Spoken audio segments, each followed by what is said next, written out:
చేసామో వారందరినీ కూడా రాసి మరి ప్రాపర్ గా ఇన్వెస్టిగేషన్ చేయమని మేము ఎస్పీ గారిని కోరనున్నట్టుగా జరుగుతుంది. ఈ ఎస్సీ గారి మీద కానీ సిఐ గారి మీద కానీ మాకు ఎటువంటి నమ్మకం లేదు. దీంట్లో రాజకీయ కోణం కూడా ఉందని మాకు పూర్తిగా తెలుస్తుంది. ఎందుకంటే ఇతను మరి వైఎస్ఆర్సీపీ నాయకుడని వైఎస్ఆర్సీపీ వాళ్ళు చెప్పుకోవడం జరిగింది. మరి ఈ కాసిం బాబు అనే అతను టీడీపీ నాయకుడని తెలిసింది.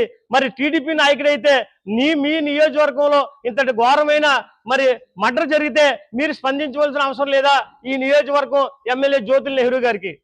మరి తోట నరసింహరావు గారు మాట్లాడినప్పుడు మీరు ఎందుకు అంటనివ్వలేదు? సరే, మరి వైసీపీ వాళ్ళు కూడా మీ వైసీపీ అని చెప్పిన తర్వాత మరి కాకర అప్పారావు గారి కుటుంబాన్ని మీరు ఎందుకు ఆదుకోలేదు?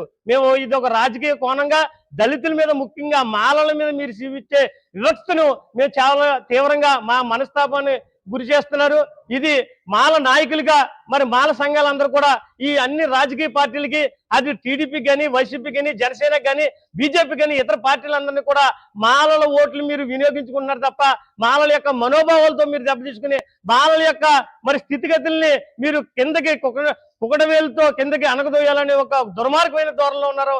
ఇది మేము రానున్న రోజుల్లో తిప్పుకొట్టి ఈ మాల నాయకులందరూ ఏకం చేసి రాజ్యాధికారం వైపు దిశగా పయనం చేస్తామని కాకర్ల అప్పారావు కుటుంబానికి న్యాయం జరిగేంత వరకు ఈ ప్రజా సంఘాల తరపు నుంచి, జయభీమరావు భారత పార్టీ తరపు నుంచి మేము పూర్తి మద్దతు తెలియజేస్తూ అప్పారావుకి దోషుల విషయంలో సరైన న్యాయం జరగకపోతే హైకోర్టులో రిట్ పిటిషన్ వేసి మా నాయకుడు జడ శ్రావణ్ కుమార్ గారు కూడా ఈ కుటుంబాన్ని ఆదుకుంటానని తెలియజేయమని అందరూ కూడా తెలియజేయచ్చు. నా పేరు ఏనుగుల కృష్ణ, జయభీమరావు భారత పార్టీ. Thank you. జై భీమ్. జై